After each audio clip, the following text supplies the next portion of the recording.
Hello दोस्तों, जय श्री कृष्णा, जय श्री राम, हर हर महादेव। आप हमारे इस चैनल हे दीनानाथ 231 पर नए हैं तो चैनल को सब्सक्राइब जरूर करें, बेल आइकन को प्रेस करें ताकि हम जब भी नई वीडियो बनाएं सबसे पहले नोटिफिकेशन आपको मिले। शिवलिंग का निर्मित होना समझ में आता है, लेकिन इस पवित्र गुफा में हिम शिवलिंग के साथ ही एक गणेश पीठ व एक पार्वती पीठ भी हिम से प्राकृतिक रूप में निर्मित होता है।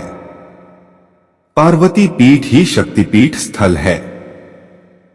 यहाँ माता सती के कंठ का निपात हुआ था।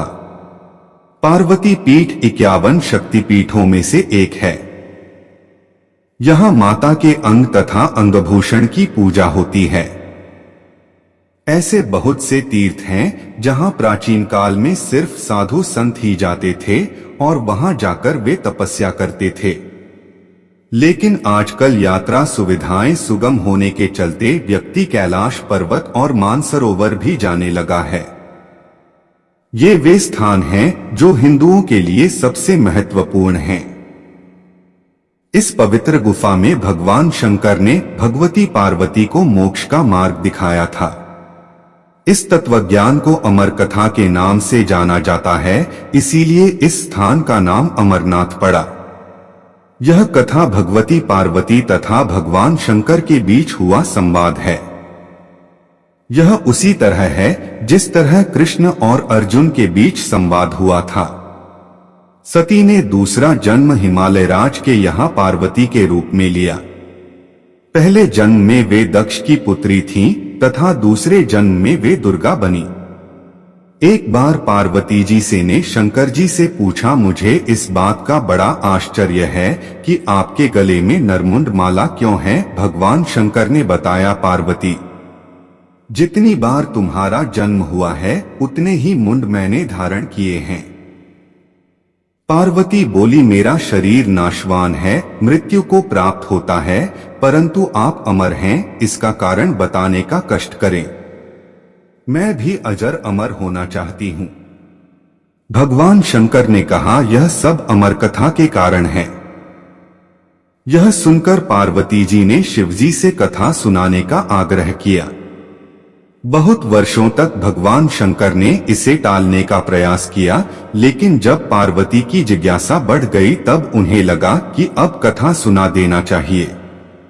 अब सवाल यह था कि अमर कथा सुनाते वक्त कोई अन्य जीव इस कथा को न सुने, इसीलिए भगवान शंकर 5 तत्वों पृथ्वी, जल, वायु, आकाश और अग्नि का परित्याग करके इन पर्वतमालाओं में पहुंच गए और अमरनाथ गुफा में भगवती पार्वती जी को अमर कथा सुनाने लगे। अमरनाथ गुफा की ओर जाते हुए वे सर्वप्रथम पहलगाम पहुंचे, जहां उन्होंने अपने नंदी बैल का परित्याग किया। तत्पश्चात चंदनवाड़ी में उन्होंने अपनी जटा केशों से चंद्रमा को मुक्त किया। शेषनाग नामक झील पर पहुंचकर उन्होंने अपने गले से सर्पों को भी उतार दिया। प्रिय पुत्र श्री गणेश जी को भी उन्होंने महागुनस पर्वत पर छोड़ देने का निश्चय किया। फिर पंचतरणी पहुंचकर शिवजी ने 5 तत्वों का परित्याग किया। सब कुछ छोड़कर अंत में भगवान शिव ने इस अमरनाथ गुफा में प्रवेश किया और पार्वती जी को अमर कथा सुनाने लगे।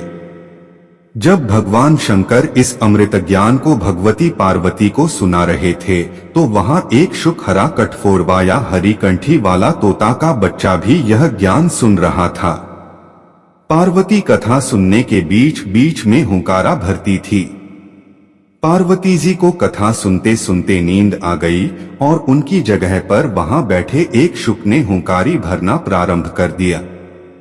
जब भगवान शिव को यह बात ज्ञात हुई तब वे शुक को मारने के लिए दौड़े और उसके पीछे अपना त्रिशूल छोड़ा। शुक जान बचाने के लिए तीनों लोकों में भागता रहा। भागते भागते वह व्यास जी के आश्रम में आया और सूक्ष्म रूप बनाकर उनकी पत्नी वटिका के मुख में घुस गया। वह उनके गर्भ में रह गया। ऐसा कहा जाता है कि ये 12 वर्ष तक गर्भ के बाहर ही नहीं निकले।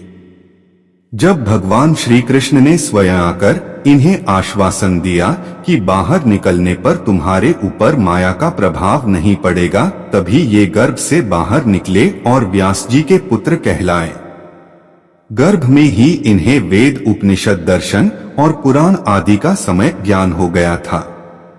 जन्मते ही श्री कृष्ण और अपने माता पिता को प्रणाम करके इन्होंने तपस्या के लिए जंगल की राह ली। यही जगत में शुकदेव मुनि के नाम से प्रसिद्ध हुए। श्री अमरनाथ की यात्रा के साथ ही कबूतरों की कथा भी जुड़ी हुई है।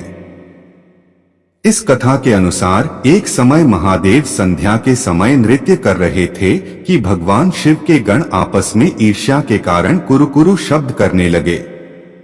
महादेव ने उनको श्राप दे दिया कि तुम दीर्घकाल तक यह शब्द कुरुकुरु करते रहो। तदुपरांत वे रुद्ररूपी गण उसी समय कबूतर हो गए और वहीं उनका स्थायी निवास हो गया। पार्वती जी भगवान सदाशिव से कहती हैं, प्रभु, मैं अमरेश महादेव की कथा सुनना चाहती हूँ। मैं यह भी जानना चाहती हूँ कि महादेव गुफा में स्थित होकर अमरेश क्यों और कैसे कहलाए। सदाशिव भोलेनाथ बोले, देवी, आदिकाल में ब्रह्मा प्रकृति, स्थावर, पर्वतादि, जंगल, मनुष्य संसार की उत्पत्ति हुई। इस क्रमानुसार देवता, ऋषि, पितर, गंधर्व, राक्षस, सर्प, यक्ष, भूतगण, कूष्मांड, भैरव, गीदड़, दानव आदि की उत्पत्ति हुई। इस तरह नए प्रकार के भूतों की सृष्टि हुई, परंतु इंद्रादि देवता सहित सभी मृत्यु के वश में थे। मैं आप लोगों की मृत्यु के भय से रक्षा करूंगा कहते हुए सदाशिव ने अपने सिर पर से चंद्रमा की कला को उतारकर निचोड़ा और देवगणों से बोले, यह आप लोगों के मृत्यु रोग की औषधि है।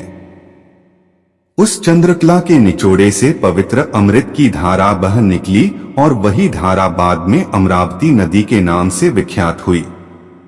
चंद्रकला को निचोड़ते समय भगवान सदाशिव के शरीर पर जो अमृत बिंदु गिरे वे सूख गए और पृथ्वी पर गिर पड़े।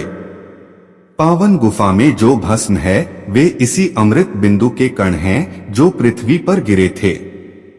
सदाशिव भगवान देवताओं पर प्रेम न्योछावर करते समय स्वयं द्रवीभूत हो गए। देवगण सदाशिव को जलस्वरूप देखकर उनकी स्तुति में लीन हो गए और बारंबार नमस्कार करने लगे। भोलेनाथ ने देवताओं से कहा, हे देवताओं, तुमने मेरा बर्फ का लिंग शरीर इस गुफा में देखा है। इस कारण मेरी कृपा से आप लोगों को मृत्यु का भय नहीं रहेगा। अब तुम यहीं पर अमर होकर शिव रूप को प्राप्त हो जाओ।